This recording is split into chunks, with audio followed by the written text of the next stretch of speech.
What's up, people? It's your girl Adeola.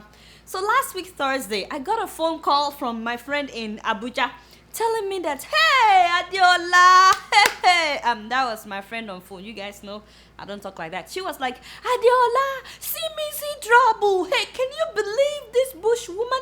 No wonder Wale Soyinka blasted her. How can an educated person block traffic unannounced? And I said, Kemi, calm down. What is going on? Take it easy. She was like, I will not take it easy. Who gave her the right to shut down a whole city? The federal capital territory because of some stupid rally. She was never elected, neither was she selected or appointed or designated. Why is she acting like she is the president? And then I realized that, my friend was talking about Mrs. First Lady, you know, our honorable permanent secretary, Dr. Patience Faka Jonathan. Yes, so apparently Madam organized a mass rally, you know, with thousands of women from various states of Nigeria showing their solidarity towards her husband and herself. You guys know that they're getting ready for the 2015 elections, Yes, so that Nigerians will once again cast their votes for Mr. Jonathan and then be stuck with him till 2019. Yes, so, oh my God, each time I think about that, you know, being stuck with good luck Jonathan till 2019, I suddenly feel dizzy, you know. Think I'm okay. So this madam shut down Abuja because of this yeye rally. I mean, rent a crowd rally, or what do you call it when you have to pay people for them to come and talk about how much they love your administration? All I know is that my friend was stuck in traffic for 3 hours on a normal working day without any prior notice. She had to park her car by the roadside and walk for miles, you know, like everybody else, in her cocoa car. I mean, in her heels. All because madam is campaigning for 2015. And if you ask this man, Mr. President, he will tell you he still doesn't know if he will contest in 2015. In fact, last week, his spokesperson, Ruben Abati, was on Sahara TV telling everybody that Jonathan is not distracted by the thought of running in 2015. That right now, he's just focused on the transformation agenda. What does that mean exactly? Because they say that thing every time. They're always telling us that thing, transformation agenda. I don't know what it means. What are they transforming? And do these people think that we are stupid? Like, seriously? First of all, where were all these women? And when one senator was saying that it's okay for young girls to be married off, where were they? Even Madam Patience, that calls herself the mother of the nation, you know, she still did not say anything about underage marriage in Nigeria. I can't even believe that any responsible husband would allow his wife to participate in such a shameful act. All because of money, money that will finish. I wish I know how much of our money they paid these shameless women.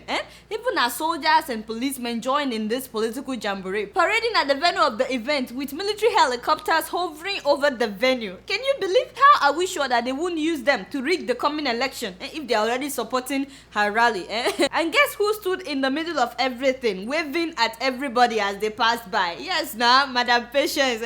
By the way, she wasn't doing like this, so no. Take down that picture. I didn't mention any name. No, yes, she wasn't doing like this. She was more like, Mama Ngozi, now your face be that. This your girl fine, oh, he fine pass. Mo could talk after the rally. And I will be that. Not be me call this one for this place. What do they do here? That one our chairman. Mr. Chairman, how you doing now? So yes, that was how she was waving. I mean, something like that. So yes, Mr. President was not even there, although I'm very sure that he knows about it, although I doubt if he could really tell her not to, which makes me wonder who's really ruling this country. Is it Jonathan or this woman? So this is just what I call the celebration of an incompetent government, a government that has failed the people. They can't even upgrade our standard of education or stop Boko Haram or provide jobs for 70% of our graduates. 70%! I'm sure that they use generator to power that event, you know. All these women, their kids have been sitting at home for the past 2 months because lecturers in government-owned universities are on strike, except few schools like University of Ilorin. And it's all because this government has refused to pay the salaries, the allowances, and develop infrastructures at these schools. Common libraries, they can upgrade. Just imagine, something that they've promised to do since 2009. They are saying that there is no money, yet they pay out 3 trillion naira as subsidy for oil thieves oil marketers. They say there is no money, yet the president spends 10 billion naira every year just to maintain his 10 private jets. They say that there is no money, and Mr. President allocated 1 billion naira as food budget for himself. And they say that there is no money, yet the First Lady wanted to build a 4 billion naira center for African First Ladies. They keep saying that there is no money. That doesn't stop our senators from being the highest paid senators in the whole world. By the way, I heard that Nigerian senators are paid about 500,000 naira every day. And lastly, they said that there is no money, but Madam is still organizing a rally with thousands of women. Do you guys think that these women went there just for free? No. They got paid. Taxpayers' money. Your money. Yes, this is one of the places that your money is going through. You know, I was really disappointed when I saw all these celebrities campaigning for Jonathan at that event. You know, I saw Yinka Ayefele. Just imagine. And this guy, what is his name? Your waist, Inyanya, thank you. Can you imagine? Was he singing Your Waist for Madam Patience? This guy, you know they shame. You want Madam Patience to shake her waist? You are looking for trouble. Musicians of nowadays, they are not afraid. And Yinka Ayefele, you guys know that he attended her Thanksgiving service as well. Can you imagine what money would make some people do? Even celebrities. And I like Yinka Ayefele's song. I'm really disappointed. No wonder Obasanjo said that we are all jinx. You know what that means, right? As in to be unfortunate, to be unlucky. So yes, we are very unlucky to have good luck as our president, you know. He said that we are all jinxed and cursed because we've not been able to find one tangible leader. For the past 53 years of independence, Nigeria cannot boast of one leader. Can you imagine? And then he said that we should all just go to hell, which I disagree with. Because I don't think that any Nigerian should go to hell. Because we're already living in hell. Yeah. But the best thing Obasanjo said that day was that he himself has his own shortcomings. I was like, thank God. Among other things, this man tried to impose a do or die politics on us. Start time by fire by force. He has his own shortcomings, just like he said. He's still part of them when it comes to corruption and all yada. But you know, I just want to talk to Madam Patience Jonathan in case she's watching. Hey, Madam Patience, you not do well, You not do well. Just so you know, you can dance from Abuja to Lagos, back to Bayelsa and Otuoke. You can dance anywhere you want to dance to, you know, do all your rallies. But keep in mind, Nigerians are not stupid. No, we're not. And you know what? I'm watching you. Yes, and God is also watching you on Plasma TV. Guess what? I'm just keeping it real. Moving on to Equatorial Guinea, the son of Mr. President Theodorine Obiang, he's back in the news. This time, the guy is trying to keep late Michael Jackson's gem-encrusted glove. He already paid $500,000 for the glove as well as 7 statues of Michael Jackson. You know that not only is he the president's son, but he's also a vice president. Yes, you know that his country has 2 vice presidents. This guy is a typical example of how African leaders and their families launder their country's wealth while the rest of the people suffer. You know that Equatorial Guinea produces crude oil, and his father, yes, who has been the president for the past 34 years, he has personalized all the oil wealth so that his family launders the money anyhow, while about 70% of his people live in poverty. By the way, he's presently the longest serving African president. 34 years, yes, even more than Mugabe. I don't know if you guys remember, but in 2011, France seized 11 cars owned by the son. Yes, this guy, Colin. Do you have better pictures of him?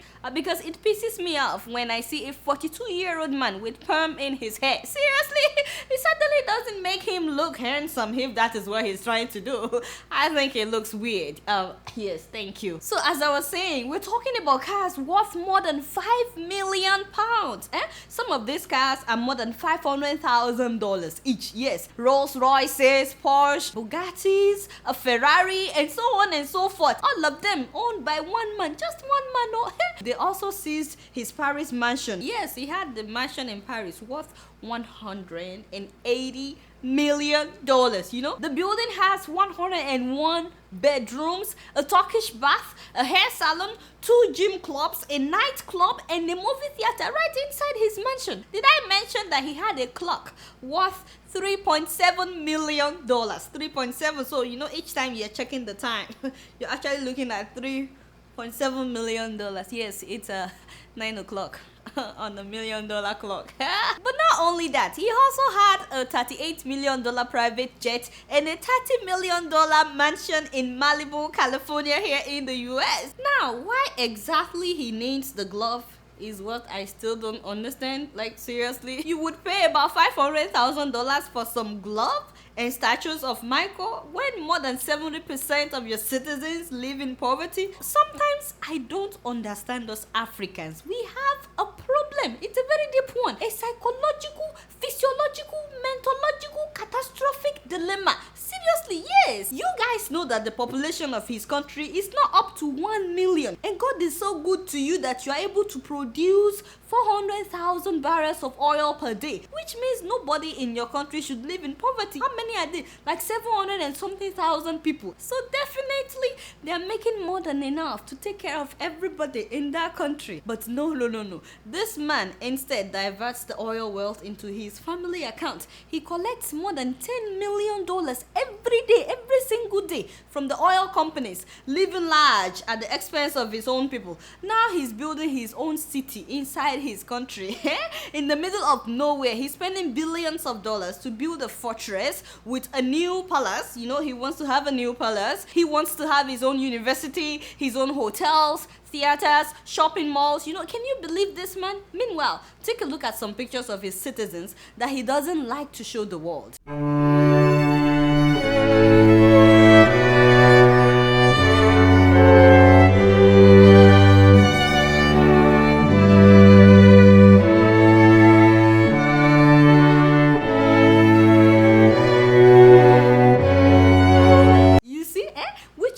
He truly doesn't need that glove. No, he doesn't. Just imagine what the $500,000 would do for his people. But you know, having said all that, I have a problem with the US government taking him to court because of some glove. I mean, yeah, it's Michael Jackson's glove. We get it. But seriously, if the US wants to help to stop corruption in Equatorial Guinea, I don't think that going after Michael Jackson's glove is the solution. This man is laundering millions of dollars of his people's money. People are dying in Equatorial Guinea because of what he's doing, and they didn't take him to court over that. And in fact, they released the $700 million that he laundered and kept in a bank in Washington, D.C. Remember the money that was seized in 2004? By 2005, they released the money to him. Not only that, the US is doing business with this government. In fact, if you take a look at this pie chart, the US is the biggest buyer of oil from Equatorial Guinea as of 2010. And I know that the amount that they are buying has reduced over the years, according to the US Energy Information Administration. But they are still importing oil from Equatorial Guinea, even this year. You guys remember the Sullivan Foundation, an American foundation that tried to hold their summit in Equatorial Guinea last year just because of all the money that this man is giving them. You know that foundation folded up, and everybody with conscience started boycotting them. So the foundation died a natural death. That is what they call karma, by the way. And you know, I've seen Condoleezza Rice taking pictures with this man, you know, as if the guy is doing something good. And why is Obama and Michelle, sup Michelle, how you doing? It's been a while. Yes, why are they taking pictures with this dictator and his wife? And then they went and sued the son for trying to buy Michael Jackson's glove. And I'm like, is this about fighting corruption or trying to make sure the glove doesn't end up in Africa? As far as I'm concerned, if really the US is trying to fight against all these corrupt African leaders, and each time they come here, they should just deport them back from the airport. Yes, deport them back to Africa. In fact, they shouldn't be granting them visa at all, and they should stop patronizing them. But you guys know that I don't like to talk about people. Waiting be my own. I'm just keeping it real.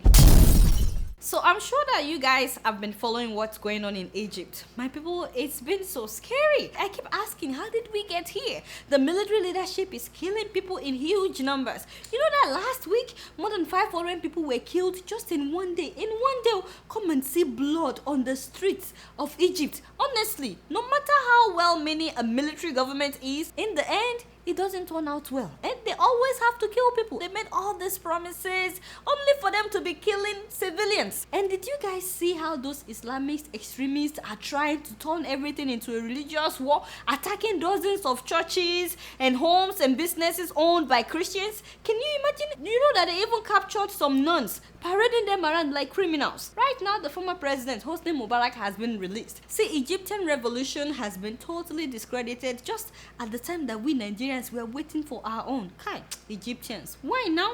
No, really, that revolution was supposed to lead to democracy. Yes, we were all so hopeful and so excited for Egyptians. What happened now? Every day has been curfew. So I got an email from a Keeping It Real viewer in Egypt telling me how horrible things have been. He's actually from Nigeria. He's studying in Egypt and his name is Nibras Mohammed. And this is what he said. Hi Adeola, I'm sorry to tell you that we Nigerians here in Egypt, we have not yet received any information from Nigerian embassy here at Cairo, nor from Mr. Goodluck Jonathan himself since the turmoil here began. Meanwhile, most of our colleagues from different countries are in touch with their embassies. That is how it was 2 years ago when Egyptians ousted Mubarak. Most countries actually sent planes to evacuate their citizens while our Niger plane came last. Also, people had to fight before they could get in the plane. Again, when the crisis was over, Nigerian government refused to bring back people, most of which were students. Is that justice? Can you imagine Nigerian government? You see,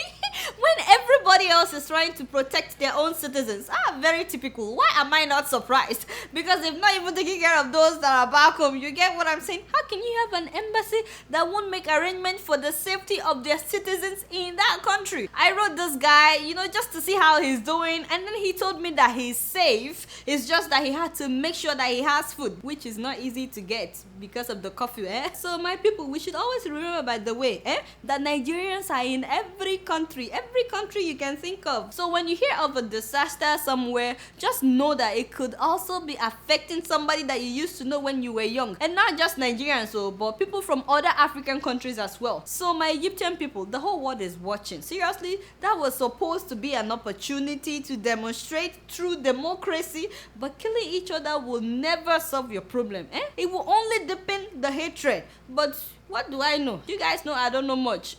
I'm just keeping it real. So did you guys see the video of that Nigerian teacher that could not read? It was not officially registered. Hence, this registered or registrated? Registered now. Say that again. Correct. Repeat that sentence. Okay. Make I start at Yeah, ladies and gentlemen, that was a primary school teacher in Edo State who has been teaching for the past 20 years. 20 years. So see, what happened was that all the teachers were being screened in that state, and unfortunately for her, she couldn't read. So the governor brought her to the parliament house. Just imagine. I mean, I personally think that the worst thing in that video was the fact that she was sitting right in front of Patrick Obayago. Did you guys notice that? The man with the biggest grammar in Nigeria, if not in the whole of Africa. Be obscurantive or to be gymnosophist in my communication. There has been no deliberate attempt at all to obfuscate or envelop my audience in a state of ogamoga. No. You see what I'm saying? What a tragedy to sit in front of that guy and then be telling people, make I start again. Make I start again. Are you kidding me? Anyway, it's such a shame that we would have teachers who cannot read. Someone who's been teaching for the past 20 years. I mean, I couldn't help but wonder how she passed her exams in school all the way through College of Education. We used to have a lot of international students from different African countries. People from other countries would come to study at our universities, University of Ibadan, Unilag, ABU. Remember those days now? But today, our education system is so behind. No, seriously, we're now the ones that are going to other countries to study. Our textbooks are not updated. Physics students in secondary school are still using Nelcon and Packer. Nelcon and Packer. No, I think they upgraded to Okeke. Yes, a book that was published in the 80s. Can you imagine? Why can't our professors be releasing new textbooks periodically? Because, research keeps going on and people keep discovering new theories. Don't think that I'm putting down Nigerian education system. If you have the money, you will get good education in Nigeria. There are so many international schools in Nigeria, British schools, American schools, but that is if you have the money. You get what I'm saying? Education system is starting to dilapidate in so many of these government-owned schools. I mean, how can you study broadcasting in school and graduate without ever touching a video camera? And I don't blame the schools. I blame the government that is supposed to upgrade our infrastructures, which is why many people who studied abroad, honestly, it's not that they don't want to go back home, depending on what you studied. A lot of people complain that there's no adequate equipment or resources back home for them to practice what they've studied here in America. A doctor friend of mine was recently home and she was telling me that common oxygen tank the hospital did not have. She had to buy her own everything. I mean, after a while, she came back to the US and she was like, Adeola, I cannot do this. I cannot. Do you know that the astronauts that Nigeria is planning to send into space in 2015, that is in 2 years' time, do you know that they are yet to select and start training whoever will go into space? And I'm like, are you kidding me? Why are we then announcing to the world that we are sending people into space by 2015? In fact, this is something that should be incorporated in our education system. Even driving should be incorporated in our curriculum. So to be honest, many of our school facilities are nothing to write home about, which is why I do not blame this woman for not knowing how to read. No, I don't blame her. By the way, she's just the only one that we know. I'm sure that there are so many others under the radar. In fact, many of them have gotten to top positions. But you need to listen to them giving a speech. Today, when I saw their prime minister with Ankara, and which we Ankara say, we are the same people. Culture, the same people. Even in food, we are the same. We eat the same things. So you see, the two countries are just the same people. Come here, Coco. No. Come here. You can't go anywhere. What are you trying to do? Did I send you to play that video? Are you trying to cobalize me? Before you cobalize me, I will show you Pepe. Come here. You are not going anywhere. Moving on to Central African Republic, have you guys been following the activities of the rebel group Seleka that has displaced hundreds of thousands of people? Since the coup in March that ousted President Bozize, more than 200,000 people have been internally displaced. About 60,000 others fled to neighboring countries, while so many others continue to hide in the bush. Just imagine living in the bush. Even as we speak, more than 500,000 people are not sure where they would find their next meal. And the UN is saying that there's a high risk of disease outbreak among these people. But this is not just affecting the grown-ups. Of course, you know that children suffer in war. More than 100,000 children are facing sexual abuse. Many of them are being raped. Yes, children, they rape them and then they recruit them into these armed rebel groups. Right now, everybody in the Central African Republic is afraid and the situation is getting worse by the day. Many people that are surviving, they're only surviving by looting shops, looting hospitals, and even their neighbors' houses. I mean, take a look at this video made by the Red Cross.